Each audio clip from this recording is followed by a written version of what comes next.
沖繩嘅6日5夜之旅，特標得7kg嘅我呢，終於可以出發啦。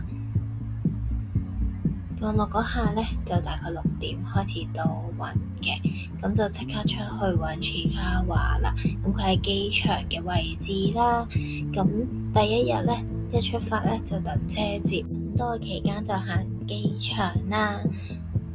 咁我就揀咗30租車嘅，咁呢，有一個要點就一定要影低晒所有嘅嘢，搞掂咗就可以上去恩納。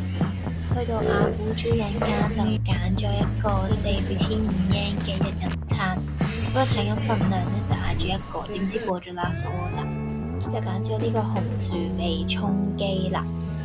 咁過咗一日就完咗喺呢度啦。去到 Day 2啦，咁呢，我間酒店啦係恩納嘅，咁呢，佢就勝在呢近萬座房，同埋呢喺房入面睇到海景。不過第2日呢，就去咗美麗海鮮，咁呢，去到古田休息站呢，咁入面有好多嘢食可以買啦，同埋可以買飛啦，咁跟住就半個鐘頭就到啦。嘅話咧，咁就8點幾就見到呢度冇人。咖啡已經好多人排隊啦，打唔到卡。不過咧就睇到啲潛水員都真係跟住睇水員喺間有超多嘅水員啦，跟住就曬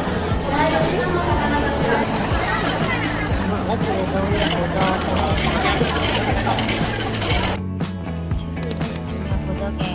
可以睇到啦。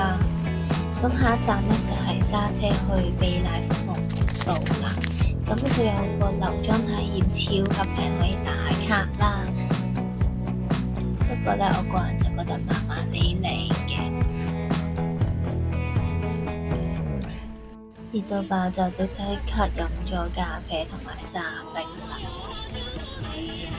到魚絲食堂。超平同超大條魚，食飽就即刻上古宇利大橋啦。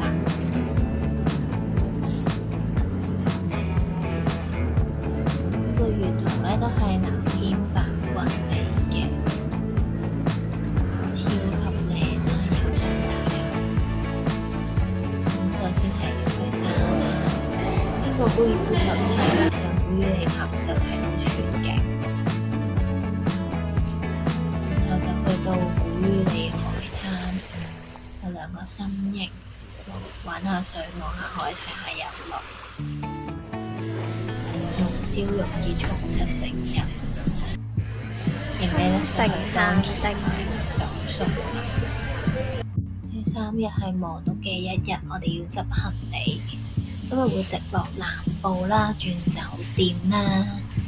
咁第一站呢，就去萬座毛，不過呢，完全唔記得咗食嘢。咁就揀咗個 all day breakfast 啦，超飽，同埋一個黑糖咖啡。爸就去萬座毛打卡啦。咁見到今朝經過嘅沙灘啦，快步完呢，就即刻去青之洞佛啦。佢係呢 K 粒嗰度 book 嘅。成個浮潛感受就係覺得佢好靚啦，係有啲多人咁解。一浮潛完呢，就去 Coffee People 試呢個橙啡，佢係用手壓機沖嘅，超級仔細咁沖啦。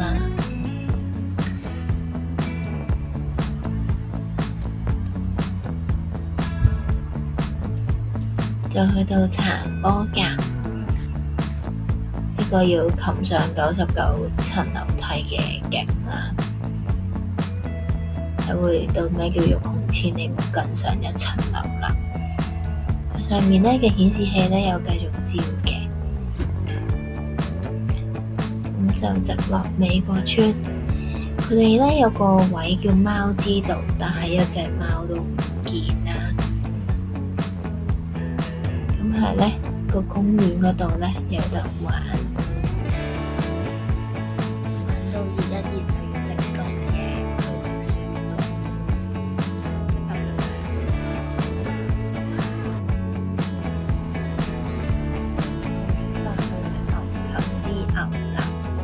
係要網上 book 定先嘅14道菜啦。咁勝在個海景同埋煙花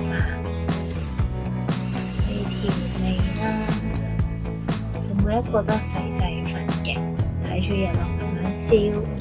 最正係咧，逢禮拜5、6日咧有煙花，咁出邊咧仲有個平台可以望嘅。我覺得美國村除咗散步之外咧，都係一個打卡步嘅地方啦。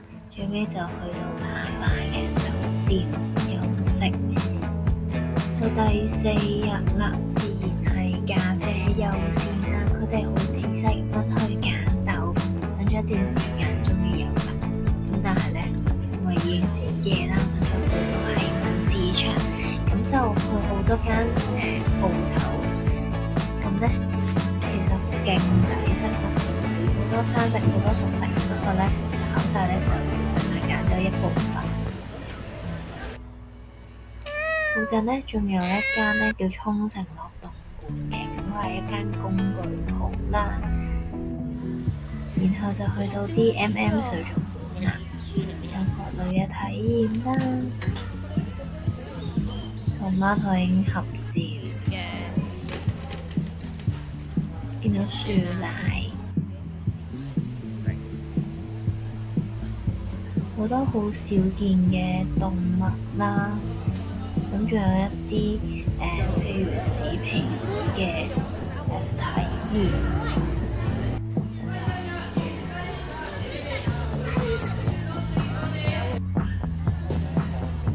同埋會見到一啲好難得見到嘅動物啦，例如企鵝。不過如果想睇魚嘅話咧，咁就真係少啲啦。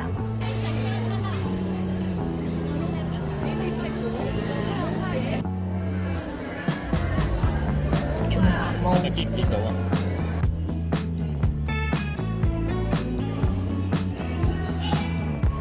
咁正！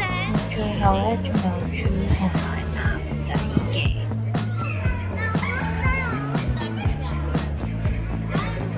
喺附近咧，因為係個商場啦，咁咧有得影呢個貼紙相，同埋可以喺 food court 嗰度食嘢。咁最尾一站咧就係大長島，咁佢適合咧就係基膠同埋中意睇景嘅人，然後就揀咗去溫泉咁樣睇飛機嘅。佢個景咧同喺海邊睇嘅景係一樣啦。附近咧都有一個商店街，有各類嘅雪糕同埋甜品，亦都沙灘咧有呢個自由岩，相傳咧就係可以求子嘅。應該就係一個超靚嘅日落。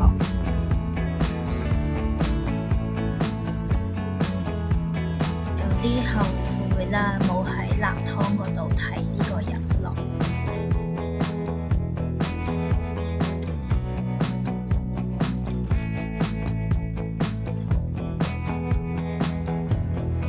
用拉麵作結。到第5日啦，咁第一步就係飲咖啡啦。咁佢咧係好細間，但係沖得好好。去到泡瀨市場咧，咁就仲特別，佢係有一啲好新鮮嘅魚喺度啦，同埋好特別嘅顏色啦。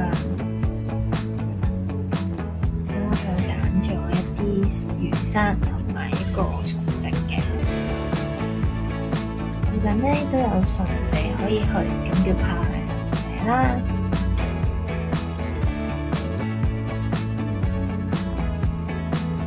又講到佢嘅由嚟，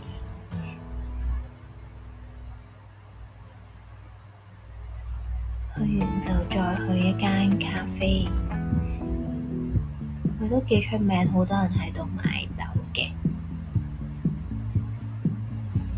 然後就到普天滿宮睇呢個鐘乳洞，要事先登記同埋唔影得相嘅。再去加數高台，咁咧佢都係一個睇景嘅地方啦，主要係睇美軍基地。遠處嘅跑道咧就係呢個佢嘅機場啦。係啦，到好多層呢，就食着呢間一物食品，咁佢係煮鰻魚。因為喇叭勁多神社就集中晒喺呢日，去到達摩寺，白色 logo 嘅 M 記，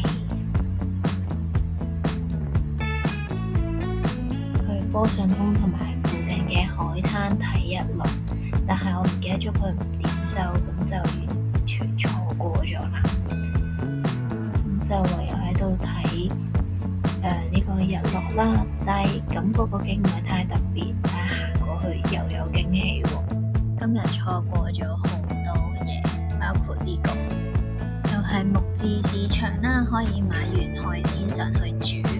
咁呢，有個姐姐就介紹其他餐廳，咁就有得試生蠔同埋夜光貝嘅意式，一個薯條炒一個生食。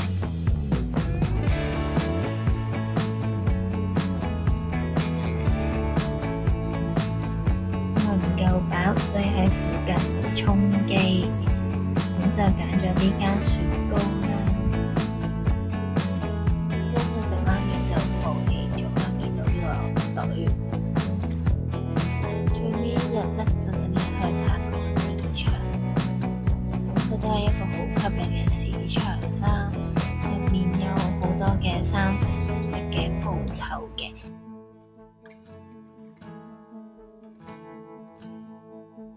咁呢，今次就淨係揀咗龍蝦同埋一個刺身。喺片嘅最後，我就揀咗個6日5夜10個別去嘅地方。